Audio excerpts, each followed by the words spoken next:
우리 하나님 말씀 같이 보시겠습니다. 오늘은 데살로니가 전서 5장 18절 말씀 같이 보시겠습니다.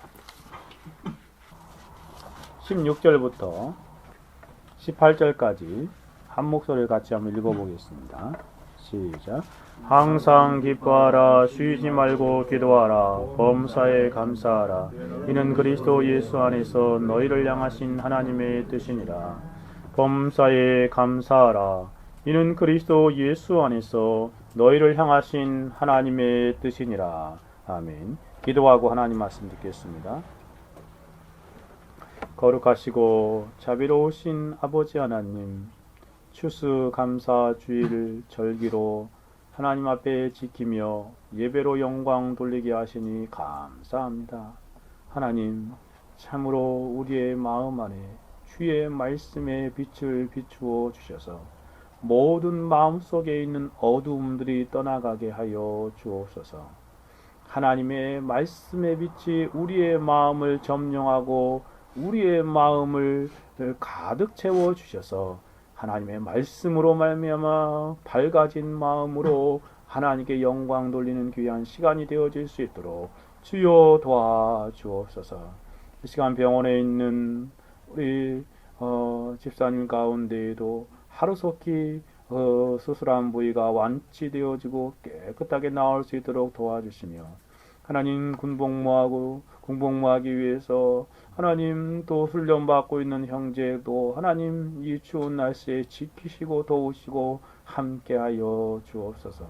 또 이 시간 하나님 보이지 않는 얼굴 가운데에도 함께하사 하나님 앞에 예배로 영광 돌리는 삶을 살게 하시며, 하나님 우리를 이렇게 모여 하나님께 예배하게 하셨사오니 이 예배하는 모든 사랑하는 주의 백성들의 심령 가운데 하나님 말씀하여 주옵시고, 하나님 귀한 진리의 말씀을 통하여 하나님의 영광을 배우며 하나님을 만나 배울 수 있으며, 하나님의 세미한 음성을 들어 우리의 영혼이 그 안에서 세임을 얻고 일용할 양식을 얻고 은혜를 풍족하게 누리며 하나님께 영광을 위하여 다시금 세임 가운데 일어나 살아갈 수 있도록 도와주옵소서.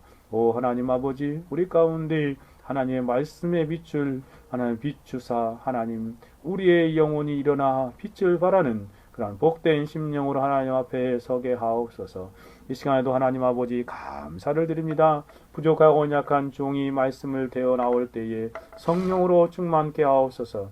하나님의 진리의 말씀만 가감없이 능력으로 자유함 가운데 담대하게 전하게 하옵소서.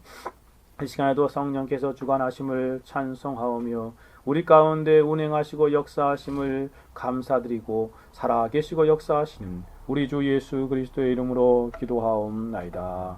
아멘. 오늘은 특별히 교회력의 가운데 추수감사 주일로 지키는 절기입니다. 어떤 교회에서는 둘째 주에 지키기도 하고 어떤 교회에서는 셋째 주에 지키기도 합니다. 추수감사 주일은 어디에서 시작되었습니까? 여러분, 추수감사절의 기원이 어디인지 여러분 아시고 계십니까? 추수감사절의 기원은 바로 구약 성경입니다. 우리가 구약 성경에서 찾아볼 수 있죠. 이스라엘 백성들에게는 3대 절기가 있었지 않았습니까? 유월절, 혹은 다른 말로 무교절이다. 그리고 77절, 다른 말로 오순절, 맥추절, 초실절이라고 일컬어집니다. 그리고 세 번째 절기가 초막절이죠. 수장절이라고 말합니다. 그런데 여기 잘 보십시오. 이 이스라엘 백성들의 3대 절기 가운데 2개의 절기가 이 추수와 관련된 절기임을 알 수 있지요. 그렇죠? 2개의 절기가. 즉 77절이라고 말하는데 다른 말로 뭐라고 말하냐면 맥추절이라고 말한다. 맥추절. 맥추절이 뭐죠?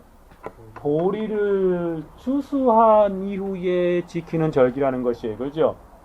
그리고 다른 말로 이 77절을요 오순절이라고 말하고 또 초실절이라고 말해요. 초실절.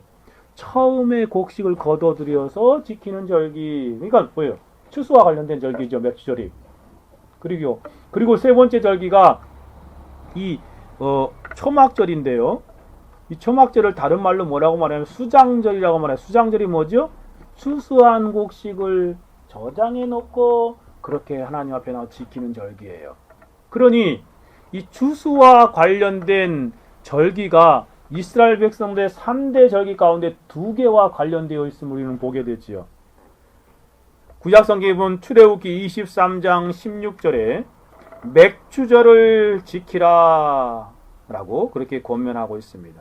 이는 내가 수고하여 밭에 뿌린 것에 첫 열매를 거둠이라 라고 그렇게 표현하고 있습니다. 수장절을 지키라. 이는 내가 수고하여 이룬 것을 연종의 밭에서부터 거두어 저장함이니라.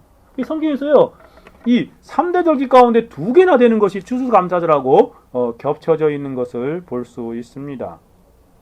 출애굽기 34장 22절에서도 한 번 더 말합니다. 77절 곧 맥추의 초실절을 지키고 가을에는 수장절을 지키라 라고 말했습니다. 정말 이것처럼 맥추감사절은 구약 성경에 그 근거한 구약 성경과 관련된 추수감사절임을 우리는 알 수 있어요. 그래서 그 기원을요 어디서 찾을 수 있어요? 성경에서 찾을 수 있다는 거예요. 그들이 이 추수감사절, 추수를 감사하며 하나님 앞에 절기를 지키는 그 내용이 바로 구약에서부터 유래되어 있음을 보게 됩니다. 한 해 동안 하나님 앞에 하나님께서 거두게 하신 그 곡식들을 그리고 지키신 은혜들을 생각하면서 여호와께 감사를 드리고 찬송을 하면서 이 추수감사절의 그러한 유사한 절기를 지키는 이스라엘 백성들의 모습을 보게 되어집니다. 레위기 23장에 보면 특별히 그 초막절 마지막에 있는 그 수장절에 관한 절기를 잘 설명해 주고 있는데요. 그들은 이것처럼 하나님 앞에 나아가서 대대로 이와 같은 절기를 지킴으로 하나님이 은혜에 대한 하나님이 베풀어신 추수에 대한 감사를 올려드리는 삶을 살았습니다. 그러니까 추수감사절의 기원은 뭐다? 구약 성경이다. 따져보면 맥추절과 수장절 즉 이시다라는 것입니다. 그리고 오늘날 우리가 지키고 있는 추수감사절의 유래는 어디서 시작되었습니까? 여러분 잘 알고 계세요? 우리 교회 이름이 청교도 개혁교회지요. 네. 추수감사절의 유래가 바로 청교도들에서 시작되었습니다. 청교도들이 처음으로 추수감사절을 지킴으로 그것이 미국의 전통이 되었음을 우리는 알게 되어지죠. 영국에서 미국으로 건너간 청교도들에 의해서 시작된 절기가 미국에서 추수감사절로 굳혀진 것을 보게 되죠. 왜 그들이 미국으로 신대륙으로 건너가게 되었습니까? 왜냐하면 온전히 개혁되지 못하고 로마 카톨릭 천주교에 가까운 반쯤 개혁된 영국 국교의 성공회를 온전하게 개혁하고자 일어난 사람들이 바로 청교도들이지 않습니까? 당시의 교회의 영적인 상황은 칼빈의 종교개혁의 전통을 따라서 성경대로 경건하게 생활하는 청교도들과 형식주의적인 신앙에 젖어 있는 영국 국교도 간에 많은 신앙의 갈등이 있었습니다. 그런데 영국의 국왕은 영국의 국교도와 다른 신앙을 견해를 가진 청교도들을 용납하지 않았어요. 그전에는 함께 있었는데 그들을 용납하지 않았습니다. 그래서 그들에게 신앙적 자유를 허락하지도 않았죠. 그래서 청교도들은 그들의 신앙을 지키기 위해서 영국에서 배를 타고 대륙으로 건너옵니다. 네덜란드 지금이죠. 네덜란드 지역으로 건너와서 거기서 있게 된다. 대추방령으로 약 2천여 명의 많은 그러한 목회자들이 추방당하는 것을 보게 됩니다. 그래서 이 대륙으로 건너와서 11년간 네덜란드에서 생활합니다. 무척 고된 그러한 삶이었지요. 올바른 신앙인으로서 자녀를 교육하기란 더더욱 힘든 일이었을 것입니다. 이에 청교도들은 새롭게 발견된 대륙인 아프리카로 가기 위해 7년 동안 힘들여서 일해서 번 돈으로 배를 장만하게 됩니다. 그들이 최종적으로 구입한 배의 이름이 무엇이냐? 그 중에 조그만 배를 샀다가 그것이 적당하지 않아서 새로운 배를 사는데 그게 바로 우리가 잘 아는 역사책에 나오는 메이플라워입니다. 메이플라워. 여러분 들어보셨죠? 이 배는 한 180톤의 작은 배에 지나지 않았습니다. 그러나 신앙의 열정에 불타는 청교도들은 신앙의 자유를 찾아 1620년 9월 29일 날 이 메이플라워를 타고 신대륙인 미국으로 건너가게 되어집니다. 그런데 먹을 물과 양식이 부족한 가운데 약 2달 65일간의 항해를 험난하게 치루어 11월 9일 날 미국에 도착하게 되지요. 지금의 미국이죠. 그때는 뉴잉글랜드라고 불렸으니까요. 그러나 그들은 꿈에 부풀게 했던 신대륙에서의 생활도 생각처럼 좋은 것만은 아니었습니다. 청교도들이 신대륙에 도착할 때 겨울이었기 때문에 그래요. 11월 9일이었죠. 그들은 심한 식량난과 추위, 기후차와 영양실조 등 원인으로 인하여 첫 겨울에 102명 가운데 거의 절반가량이 죽었습니다. 44명이나 죽었다는 기록을 보게, 어떤 기록에 보면 50명 가까이 죽었다라는 기록도 남겨져 있습니다.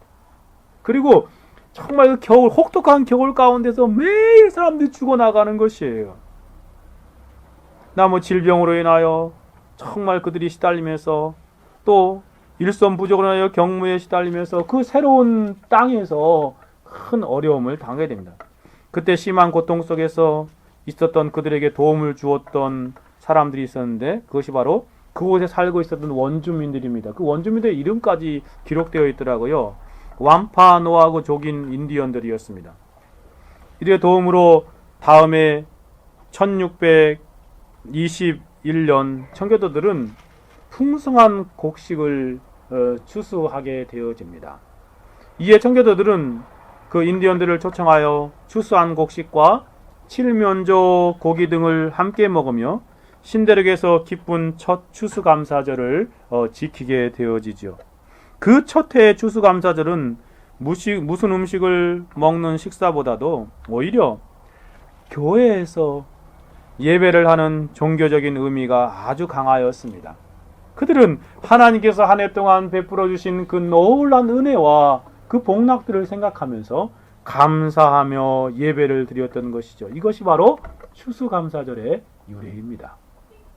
청교도들에 의해서 미국에서 처음 시작되었던 것이죠. 그 후 1623년 매사추세츠주에서 추수감사절을 공식적인 절기로 선포하게 되어집니다. 그리고 1789년에 미국의 초대 대통령인 조지 워싱턴이 이를 전국적으로 지킬 것을 선포하지요. 중간에 3대 대통령이었던 토마스 제퍼슨은 추수감사절이 왕의 간섭이라는 이유로 이를 기념하는 행사를 중단하기도 하였지만, 폐지되었던 추수감사를 다시 지키기 시작한 것은 1863년 링컨 대통령이 추수감사절을 미국의 연례적인 축일로 선포하면서부터 시작되었습니다. 그래서 미국에서는 연례 명절이 되었던 것이죠. 전통적으로 추수감사절, 미국에서 지키는 추수감사절은 11월 넷째 주 목요일에 열리는 가족 중심의 행사로 지금도 지켜지고 있습니다. 한국교회가 추수감사절을 교회 절기로 지키게 된 것은요, 1904년부터입니다.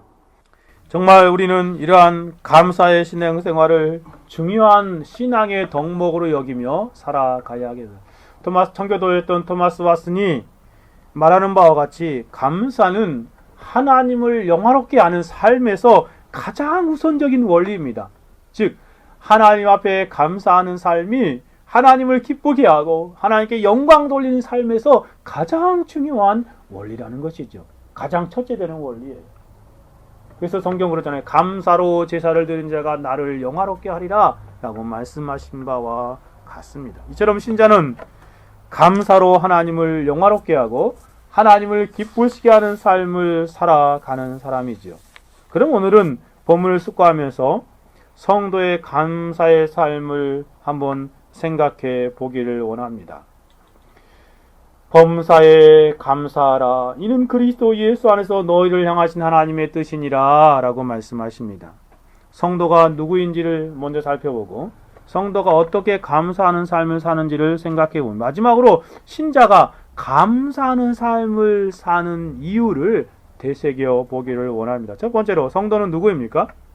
하나님을 믿는 그러한 그리스도인들은 누구입니까? 그들은 바로 참된 감사하는 삶을 사는 사람이다 라고 정의할 수 있습니다. 감사의 삶은 신자의 삶의 중요한 특징이라는 것입니다. 사도는 권면합니다. 대성화 성도들을 향하여 감사하라 라고 말하지요. 이 메시지는 모든 성도들을 향한 하나님의 권면이요 명령입니다. 성도는 이 땅에서 감사하는 삶을 사는 사람이지요. 우리 주변의 세상 사람들은 참된 감사가 없는 삶을 살아갑니다.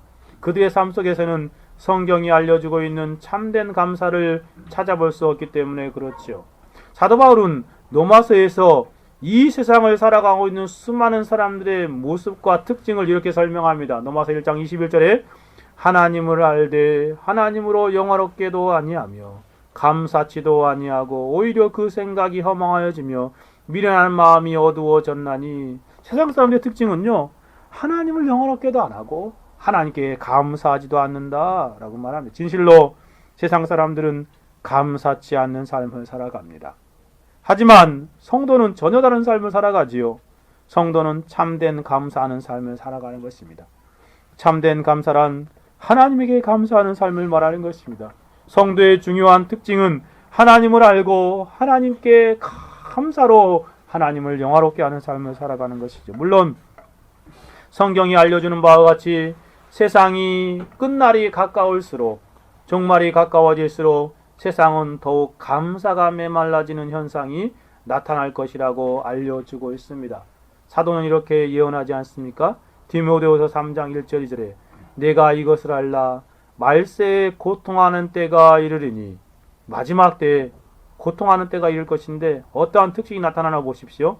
사람들은 자기를 사랑하며 돈을 사랑하며 자긍하며 교만하며 회방하며 부모를 거역하며, 그 다음에 하는 말이 감사치 아니하며 거룩하지 아니하며 라고 말하고 있습니다.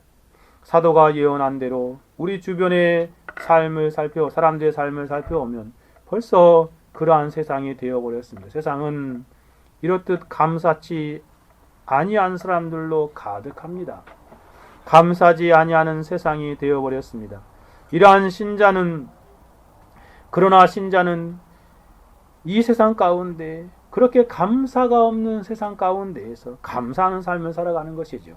신자는 세상을 거슬러 올라가면서 참된 감사하는 삶을 살아가는 사람, 마치 죽은 물고기는 강물에 떠내려가지만 살아있는 물고기는 물살을 헤치고 올라가듯이 감사가 메말라 있는 세상에서 신자는 참된 감사로 이 세상을 거슬러 올라가 그렇게 살아있는 생명의 증거들을 나타내는 삶을 살아가는 것입니다.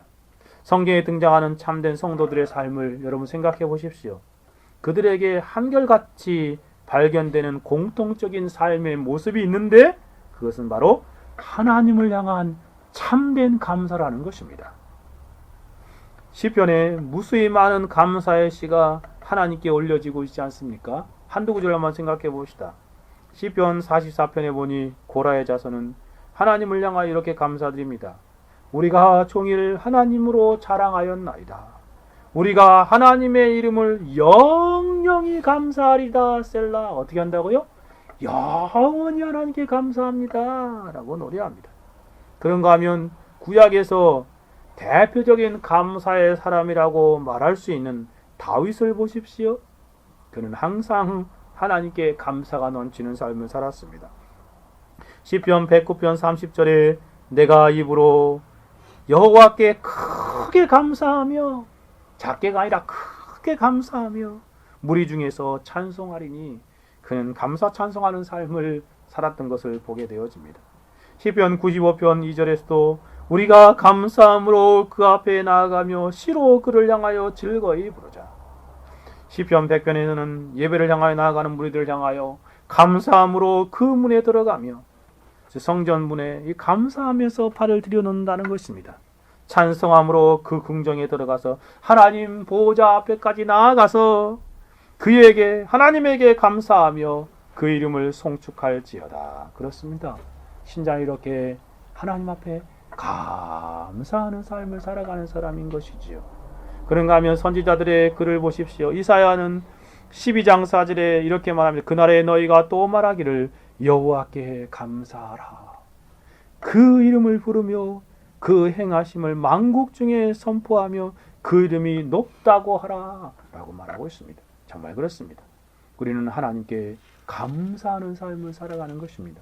예레미야 선지자도 33장 10절에 이렇게 말합니다. 나 여호와가 이같이 말하노라. 너희가 가르쳐 말하기를 황폐하여 사람도 없고 짐승도 없다 하던 여기 곧 황폐하여 사람도 없고 주민도 없고 짐승도 없던 유다 성읍들과 예루살렘 거리에서 즐거워하는 소리, 기뻐하는 소리, 신랑의 소리, 신부의 소리와 및 만군의 여호와께 감사하라.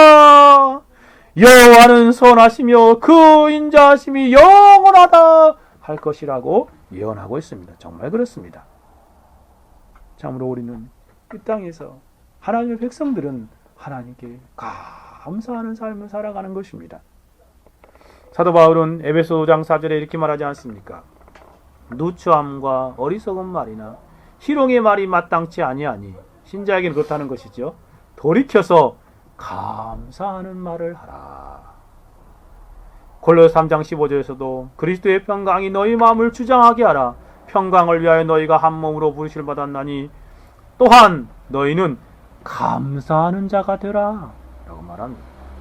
골로새 3장 17절에도 또 무엇을 하든지 말이나 일이나 다 주 예수의 이름으로 하고 그를 힘입어 하나님 아버지께 감사하라. 여러분, 성경의 창세부터 계속 줄기차게 성도가 누구인지를 잘 가르쳐주고 있지. 어떠한 사람이라고요? 감사하는 사람입니다. 신자는, 성도는 하나님께 감사하는 삶을 사는 사람이에요. 감사는 신자의 삶의 가장 중요한 특징입니다. 그런데 이러한 감사하는 삶은요, 놀라운 것은 예수님께서도 그의 공생의 가운데 가장 중요한 삶이 감사의 삶임을 우리에게 보여주시지 않습니까? 몇 구절만 생각해 보시다. 마태복음 11장 25절에 보니 예수님께서 이렇게 말씀하십니다. 그때 예수께서 대답하여 가라사대 천지의 주제이신 아버지여, 이것을 지혜롭고 슬기 있는 자들에게 숨기시고 어린아이에게는 나타내심을 감사하나이다. 예수님도 곳곳에서 하나님께 감사를 올려드리는 삶을 살아갔었어요. 요한복음 11장 41절에서도 나사로를 살리시면서 돌을 옮겨 놓으니 예수께서 눈을 들어 우러러보시고 가라사대 아버지여, 내 말을 들으시는 것을 감사하나이다.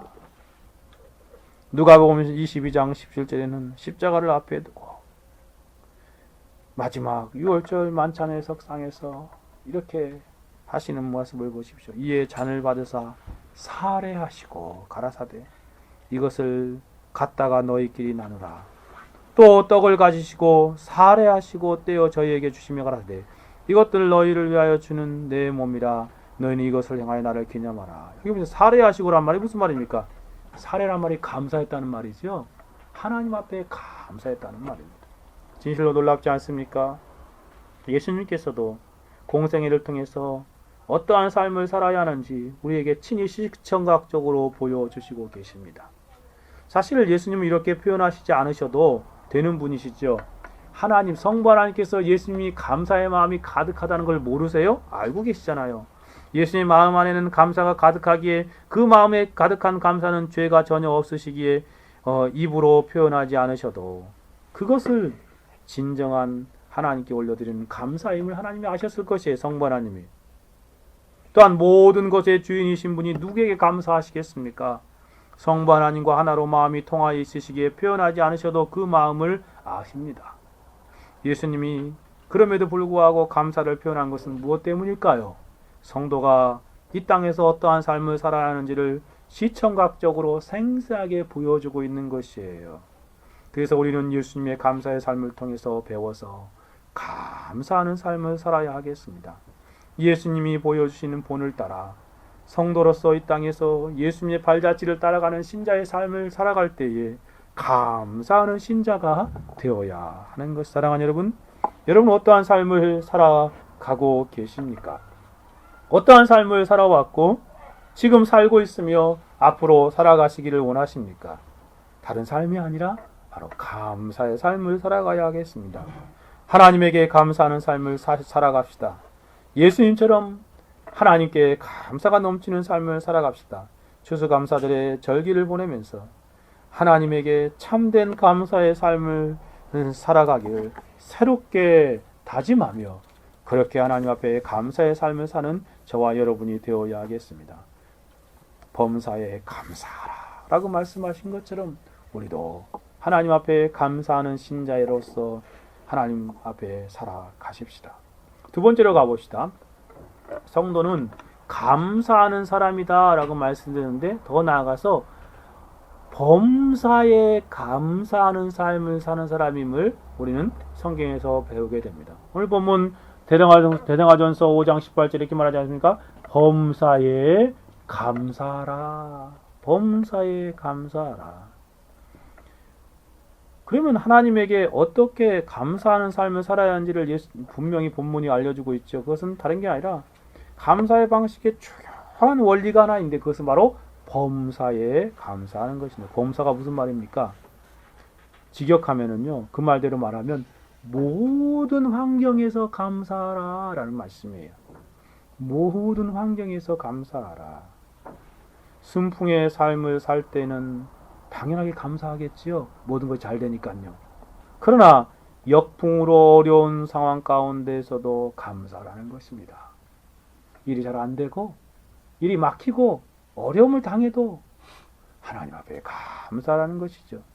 모든 환경에서 모든 일에서 감사하는 삶을 살아가는 것이 성도의 그런 삶의 모습입니다. 사도는 다른 곳에서도 동일한 진리를 여러 번 가르치고 있는데 에베소 5장 20절에 이렇게 말합니다. 범사에 우리 주 예수 그리스도의 이름으로 항상 아버지 하나님께 감사하라. 그렇습니다. 범사에 감사하라. 이것이 바로 성도를 향한 하나님의 말씀입니다. 범사에 감사라는 것은 뭘까요? 항상 감사라는 것이죠. 항상 감사하라. 기쁠 때만 감사하라? 아니죠. 슬플 때에도 감사라는 것입니다. 즐거울 때만 감사하라? 아닙니다. 슬프고 애통할 때에도 감사라는 것입니다. 모든 것이 잘 될 때에만 감사하라? 아닙니다. 잘 안 될 때에도 감사라는 것입니다. 성공하고 번창할 때에만 감사하라고요? 아닙니다. 실패와 퇴보의 때엔 또 감사라는 것입니다. 풍부할 때만 감사라고요? 아닙니다. 부족하고 없을 때에도 감사라는 것입니다. 결핍되어 참 힘들 때에도 하나님 앞에 감사라는 것입니다. 학생들은 시험을 잘 볼 때에만 감사라고요? 아닙니다. 시험을 잘못 봤을 때에도 하나님 앞에 감사라는 것입니다. 정말로 항상 감사하는 삶을 살아가야 합니다. 이러한 범사에 감사하는 것은 그리 쉬운 일이 아닙니다. 정말 어려운 일이지요. 인간적인 죄악된 본성으로는 불가능한 일입니다. 세상 사람들에게는 찾아볼 수도 없는 감사지요. 오직 성도들에게만 가능한 참된 감사요, 영적인 감사입니다. 하나님께서 성도들에게 가능하기에 그렇게 말씀하셨겠지요. 억지로 할 수도 없는데 강압적으로 몰아붙이는 것이 아니라 성도에게는 범사에 감사하는 것이 가능하시기에 범사에 감사하라라는 것입니다. 실제로 성경 속에서 발견되는 신자들의 모습을 보십시오. 신자는 이렇게 범사에 항상 모든 일에 감사하는 삶을 살아가는 것을 보여주지 않습니까? 다윗을 보십시오. 그는 전심으로 항상 범사에 감사하는 삶을 살았습니다. 시편 9편 1절에 보니 내가 전심으로 여호와께 감사하오며 주의 모든 기사를 전하리이다. 그 마음 안에 모든 마음을 기울여서 하나님 앞에 감사하는 삶을 살아갔음을 표현해 주고 있습니다. 우리도 그러한 삶을 살아야 하겠습니다.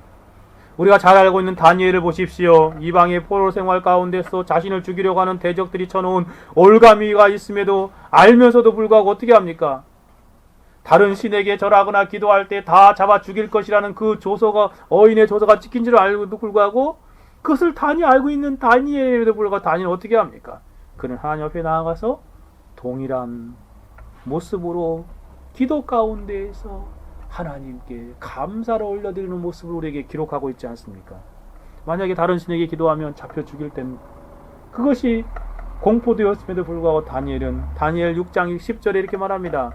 다니엘이 이 조서에 어인이 찍힌 것을 알고도 자기 집에 돌아가서는 그 방에 예루살렘으로 향하여 열린 창에서 전에 행하던 대로 하루 3번씩 무릎을 꿇고 기도하며 그 하나님께 감사하였더라. 정말 그렇습니다. 그는 하나님께 감사하기를 쉬지 않았습니다. 신자는 항상 범사에 감사하는 삶을 살아가는 사람입니다. 신자는 하나님에게 항상 감사하는 삶을, 잃지 않는 삶을 살아가는 것이지요. 그런가 하면 다니엘의 세 친구인 사드락과 메섹과 아벳느고를 보십시오. 다니엘 3장에 보니 사드락과 메섹과 아벳느고가 왕에게 대답하여 가로되 느부갓네살이여, 우리가 이 일에 대해 왕에게 대답할 필요가 없나이다. 만일 그럴 것이면 왕이여, 우리가 섬긴 우리 하나님이 우리를 극렬히 타는 풀무 가운데 능히 건져내시겠고 왕의 손에서 건져내시리라. 그리 아니하실지라도 왕이여, 우리가 왕의 신들을 섬기지도 아니하고 왕의 세우신 금신상에 절하지도 아니할 줄을 아옵소서. 야, 참. 지금 풀무 극렬히 타는 풀무불에서 던져넣겠다고 말하는데도 이 사드락과 메삭과 아벳느고는 그렇게 할 수 없다, 무사하게 절할 수 없다라고 말합니다.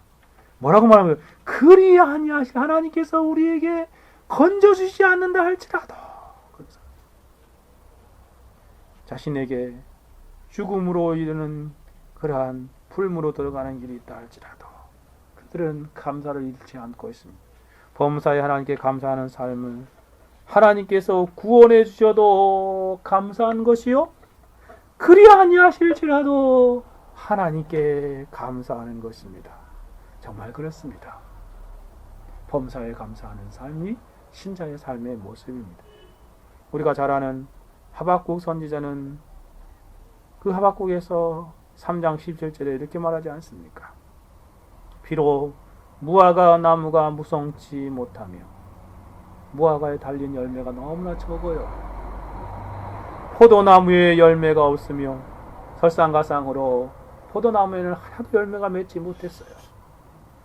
감람나무에 소출이 없으며 밭에 식물이 없으며 우리의 양이 없으며 외양간에 소가 없을지라도, 정말 이런 모습이 아무것도 없는 모습이죠. 그렇죠? 다 없어요. 너무나 극한 가난과 굶주림을 보여주고 있어요. 그럴지라도 18절에 나는 여호와로 인하여 즐거워하며 나의 구원의 하나님으로 인하여 기뻐하리로다. 그렇습니다. 아무것도 없어도 나는 여호와로 인하여 즐거워하며 감사하겠다는 것입니다. 나를 구원하신 그 하나님으로 인하여 기뻐하며 하나님께 감사하겠다는 것이 아니고 무엇입니까? 정말로 그렇습니다. 아무것도 없어도 참된 감사는 가능합니다. 하나님께 감사하고 하나님 때문에 즐거워하고 구원의 하나님을 기뻐하며 감사하는 삶을 살아가는 것, 그것이 바로 성도의 삶의 모습입니다. 사랑하는 여러분, 여러분은 범사에 감사하십니까? 항상 감사하고 계십니까? 전심으로 하나님께 감사하십니까? 그리 아니하실지라도 하나님 앞에 감사하십니까? 아무것도 얻은 것이 없다 할지라도 하나님을 생각하고 베푸신 구원 안에서 하나님 감사합니다 라고 말하며 살아가고 계십니까? 참으로 그렇습니다. 신자는 범사에 감사하는 삶을 사는 사람입니다. 성경 속에 등장하는 신자들뿐만 아니라 교회사의 성도들의 삶에서도 예수님을 닮은 감사의 삶을 사는 신뢰들을 우리는 종종 그들의 글을 통해서 보게 되지 않습니까? 한두 가지만 한번 예를 들어보겠습니다. 우리가 잘 알고 있는 유명한 주석가 청교도 메투엘리엘이라는 아주 우리가 잘 알고 있지 않습니까? 많이 감사절되면 많이 인용되는 것 같아요. 메투엘리가 어느 날 강도를 만나서 많은 것을 다 잃어버렸지요. 그때 그는 하나님께 감사할 조건을 4가지를 깨닫게 되었다고 그렇게 적고 있습니다. 서재에 들어와서 뭐라고 4가지 뭐예요? 이전에 도덕을 맞지 않는 것이 감사합니다. 둘째, 자기의 생명이 도적 맞지 않는 것 감사합니다. 셋째, 아직도 자기에게 무엇인가 남아있는 것을 생각할 때 하나님 감사합니다. 마지막 4번째는 자신이 강도가 되지 않고 목사가 되게 하신 사실 때문에 감사합니다. 라고 했다고 말합니다. 성도는 이렇듯 어려움을 당할 때일수록 그 감사의 그 빛이 찬란하게 발하는 것입니다. 어려움을 당할 때일수록 하나님께 더 감사하는 거예요. 우리가 잘 알고 있는 사랑의 원자탄이라는 별명을 가진 손양원 목사님의 일화는 유명하지요. 그의 책 221페이지, 220페이지 보니까 거기에 미국으로 유학을 준비하고 있던 큰 아들과 목사가 되려고 했던 둘째 아들이 죽었을 때 그가 하나님 앞에 감사를 올려드리고 있습니다. 처음에는 정신이 없었지요. 그렇죠? 두 아들이 한 번에 죽었으니 부모로서 비통할 노리지 않겠습니까? 정신을 못 차리고 비통하며 정말 통탄의 가운데 있는데 동료 목사가 충고로 다시 한번 깊이 그가 마음이 새로워져서 장례식에서 이렇게 9가지 감사로 답사를 했다고 우리에게 전해지고 있지 않습니까? 혹은 10가지. 제가 한번 여러분도 잘 아는 건데 한번 읽어드리겠습니다. 첫째, 나 같은 죄인의 혈통에서 순교자의 자식들이 나오게 하셨으니 하나님 감사합니다. 둘째, 허다한 많은 성도들 중에 어찌 이런 보석들을 주께서 하필 내게 맡겨주셨는지 그 점 또한 주께 감사합니다. 셋째, 3남 3녀 중에서도 가장 아름다운 두 아들 장자와 차자를 바치게 된 나의 축복을 하나님께 감사합니다. 넷째, 한 아들의 순교도 귀하다 하거늘 하물며 두 아들이 순교리요 하나님 감사합니다. 다섯째, 예수 믿다가 누워 죽는 것도 큰 복이라 하거늘 하물며 전도하다 총살 순교 당함이리요 하나님 감사합니다.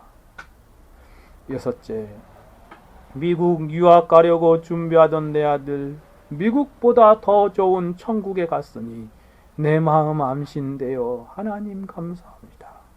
일곱째, 나의 사랑하는 두 아들 총살한 원수를 회개시켜 내 아들 삼고자 하는 사랑의 마음을 주신 하나님 감사합니다. 여덟째, 내 두 아들 순교로 말미암아 무수한 천국의 아들들이 생길 것이 믿어지니 우리 아버지 하나님께 감사합니다.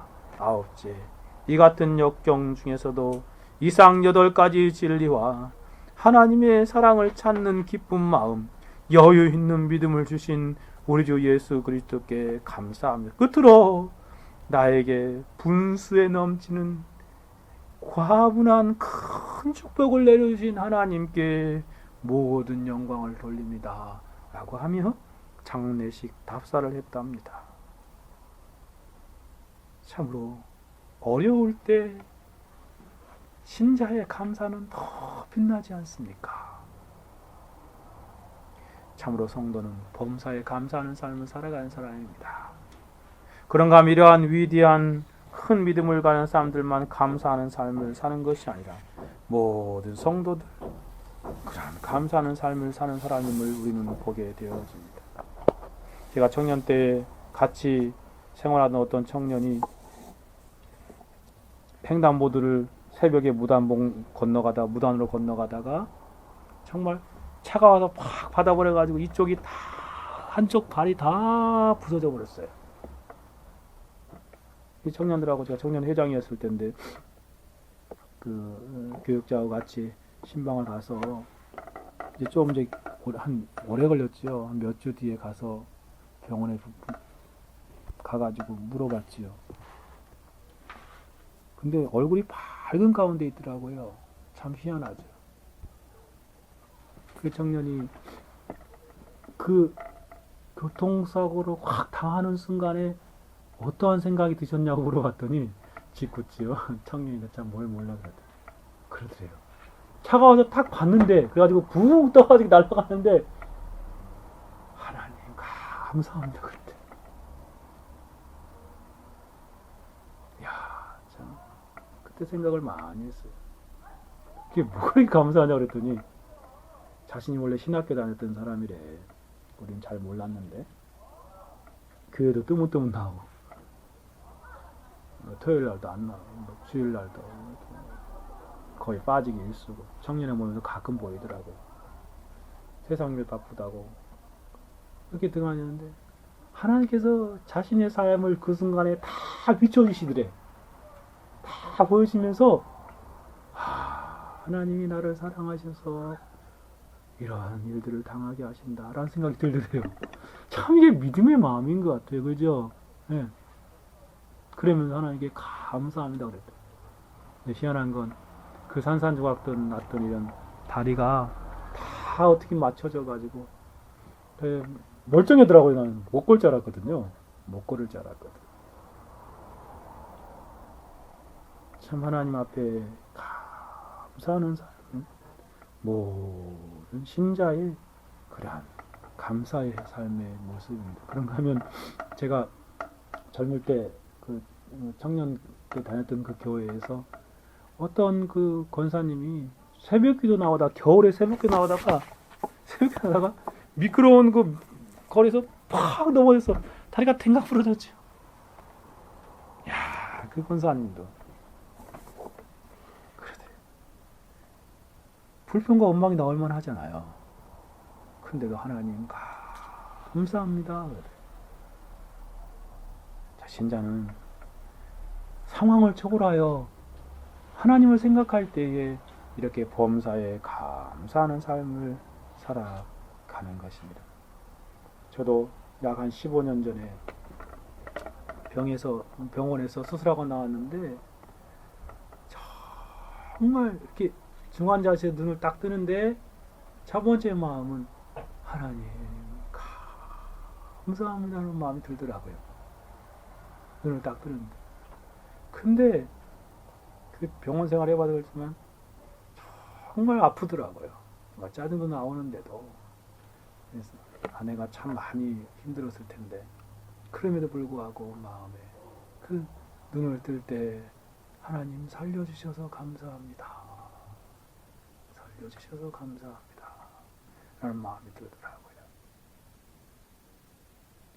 재활 치료하면서 참 고통스럽고 힘들었지만 정말 신자는 하나님 앞에서 그렇게 감사하는 삶을 사는 사람이지 않나 하는 생각을 해보게 되어집니다. 사랑하는 여러분, 신자는 이것처럼 범사에 감사하는 삶을 사는 사람입니다. 더 나아가서 마지막으로 한 가지만 더 생각해 봅시다. 그리스도 안에 있는 성도들을 향한 성도들이 왜 이렇게 감사하는 삶을 살아가야 합니까? 왜 이렇게 감사하는 삶을 살아가야 되죠? 그래서 한마디로 말하면 그리스도 안에 예수 그리스도 안에 있는 성도를 향한 하나님의 뜻이 범사에 감사하는 삶을 살고기 때문에 그래요. 성도가 감사하는 삶을 살아가야 할 분명한 이유를 오늘 본문에 두 가지를 알려주고 있습니다. 자, 요한일서 5장 18절 다시 한번 읽어볼까요? 같이 한번 읽어봅시다. 시작. 범사에 감사하라. 이는 그리스도 안에서 너희를 향하신 하나님의 뜻이니라. 왜 범사에 감사하는 삶을 살아야 하는지 아주 분명하게 이유를 두 가지로 알려주고 있습니다. 하나는 그리스도 예수 안에 있는 성도이기 때문에 범사에 감사하는 삶을 살라는 것이고 또 다른 하나는 그것이 바로 하나님의 뜻이기 때문이라는 것입니다. 첫 번째 이유부터 생각해 보시다. 성도가 그리스도 예수 안에 있기 때문에 그것 하나만으로 감사하는, 범사에 감사하는 삶을 살 수 있는 이유가 충분하다는 것입니다. 사도는 이는 그리스도 예수 안에서 감사하라 라고 말하고 있지요. 성도가 감사해야 하는 이유는 그리스도 예수 안에 있다는 놀라운 사실 때문에 그래요. 예수 믿고 예수님 안에서 살고 있다는 그 사실 하나만으로 감사하다는 것입니다. 그리스도 밖에 있던 영혼으로 영원한 멸망을 받을 수밖에 없는 비참한 존재였는데 하나님의 크신 은혜로 예수 그리스도 안에 속하게 되었으니 얼마나 감사합니까? 영원히 멸망받을 수밖에 없었는데 그리스도 안에서 영원한 구원을 받게 되었으니 얼마나 감사합니까? 그리스도 밖에서 지옥 백성이었는데 이제는 그리스도 안에서 천국 백성이 되었으니 얼마나 감사합니까? 그거 하나만으로 감사의 이유가 충분하지 않습니까? 사단과 세상과 죄의 노예였는데 그리스도 안에서 하나님의 자녀요 하나님의 가족이요 하나님의 백성이 되었으니 얼마나 감사합니까? 뿐만 아니라 그리스도 안에 있는 영혼들을 장차 영원한 천국에서 죽어도 영원한 복락을 누릴 수 있는 완전한 구원과 영광을 누리게 될 것이니 얼마나 감사합니까? 그리스도 안에서 이루어진 구원을 생각하여 보면 현재의 고난은 장차 나타날 영광과 좋게 비교할 수 없기에 범사에 감사할 수 있는 것입니다. 로마서 8장 17절에 말한 것처럼 자녀이면 또 후사 곧 하나님의 후사요 그리스도와 함께한 후사니 우리가 그와 함께 영광을 받기 위하여 고난도 함께 받아야 될 것이라. 생각컨대 현재의 고난은 장차 우리에게 나타날 영광과 좋게 비교할 수 없도다. 그렇습니다. 그렇기 때문에 우리는 예수 그리스도 안에서 감사할 수 있는 것입니다. 이 놀라운 은혜 한 가지만을 생각해 보아도 어떠한 상황 가운데서도 범사에 감사하는 삶을 살 수 있습니다. 항상 감사하는 삶. 여러분이 그리스도 예수 안에 있다는 그 사실을 늘 잊지 않고 하나님께 감사하는 삶을 살아가십시오. 두 번째 이유는 범사에 감사하는 것이 구원 얻은 성도를 향한 하나님의 뜻이기 때문에 그것은 너희를 향하신 하나님의 뜻이니라. 그렇습니다. 하나님의 뜻은 멀리 있는 것이 아닙니다. 우리가 매일매일 하나님께 감사하는 삶을 사는 것이 하나님의 뜻입니다. 감사하는 삶을 살면 하나님의 뜻대로 사는 것입니다. 하나님의 뜻대로 살기 원한다면 감사하는 삶을 살아가는 것이지요. 감사의 절기가 되면 항상 머릿속에 맴도는 그 복음성가이지만 하나님의 뜻을 이루는 감사의 삶을 깊이 생각해야 하는 가사가 늘 떠오릅니다. 작시자는 어거스틴 루드버그 스톰이라는 사람인데 스웨덴 모탈라에서 출생한 사람입니다. 어릴 때 구세군 집회에 참석하였다가 회심한 사람입니다. 이것이 1880년 구세군의 그러한 회지에 이렇게 실어졌는데 그것을 가입하여서 1892년에 그 사람이 재정 담당관까지 큰 높은 그러한 구세군에서 중요한 요직까지 올랐던 사람입니다. 1899년 37세에 척추 장애를 입어 장애인이 되었지만 구세군에서 직무를 죽을 때까지 떠나지 않고 이행했던 사람입니다. 이것이 1914년 7월 1일 그런 어거스트는 지난 10수년 동안 고통만 있었던 것이 아니라 고요와 평화도 함께 있었음을 생각하면서 하나님께 감사하는 노래를 지었습니다. 그리고 세상을 떠났지요. 장례식 후 구세군 회보에 다음과 같이 적혀 있었습니다.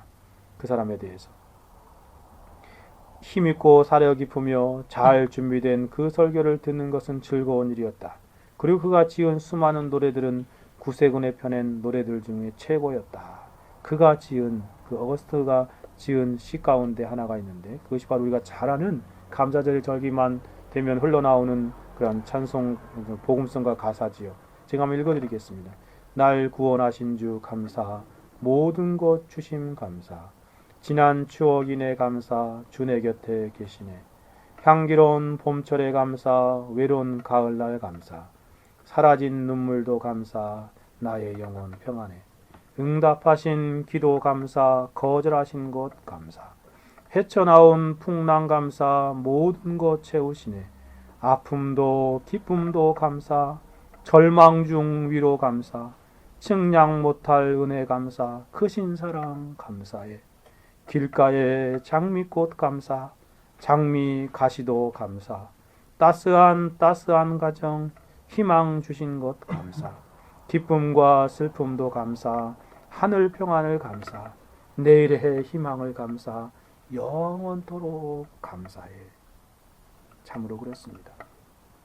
이 찬송가 가사처럼, 이 노래 가사처럼 우리도 정말 하나님 앞에 감사하는 삶을 살아가야 하겠습니다. 말씀을 맺고자 합니다. 사랑하는 성도들이요, 2014년 추수감사절을 보내면서 일평생 범사에 감사하는 삶을 살아갑시다. 그래서 저와 여러분이 범사에 감사함으로 하나님께 영광 돌리며 하나님의 뜻을 이루는 삶이 되어야 하겠습니다. 설교와 연결시켜서 한번 같이 한번 불러봅시다.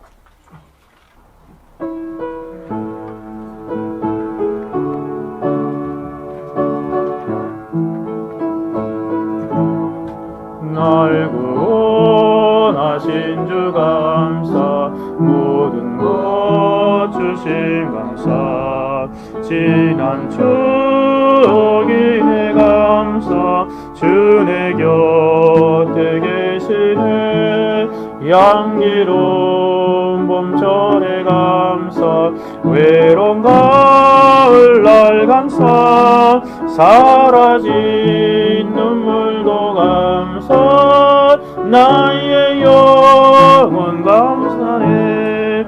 응답하신 기도 감사, 거절하신 것 감사, 헤쳐나온 풍랑 감사, 모든 것 채우시네, 아픔과 기쁨도 감사, 절망 중 위로 감사, 증량 못할 은혜 감사, 크신 사랑 감사해. 길가에 장미꽃 감사, 장미꽃 가시 감사, 따스한 가정, 희망 주신 것 감사, 기쁨과 슬픔도 감사, 하늘 평안을 감사, 내일의 희망을 감사, 영원토록 감사해. 같이 한번 기도합시다. 이 시간 기도할 때 주님, 정말 범사에 감사하는 삶을 살아가게 해 주십시오. 정말 감사의 절기에 다시 한번 하나님 앞에 감사로 영광 돌리게 하시고, 감사로 주님의 뜻을 이루는 삶을 살아가게 하옵소서. 같이 한번 기도하겠습니다. 하나님 아버지 감사합니다. 참으로 그렇습니다. 범사에 감사하라. 이는 그리스도 예수 안에서 너희를 향하신 하나님의 뜻이라 말씀하신 주. 우리가 이 세상 살아갈 때에 하나님 앞에 참으로 감사가 넘치는 삶을 살아갈 수 있도록 주님 도와주옵소서. 하나님의 구원하심에 놀라우신 은혜 안에서 늘 감사 찬송 영광 돌리는 그런 신자로 살아가게 해 주십시오. 우리 입술에서 하나님 감사가 넘치는 삶을 살아갈 수 있도록 주여 역사하여 주시고 주관하시고 함께하여 주옵소서. 오 하나님 아버지, 그래서 남은 생에 하나님 앞에 감사로 영광 돌리며 감사로 하나님을 기쁘시게 하는 삶을 살아갈 수 있도록 주님 도우시고 역사하시고 함께하옵소서. 오 하나님 아버지 감사합니다. 홀로 영광 받으시길 원하오며 예수 그리스도의 이름으로 기도하옵소서.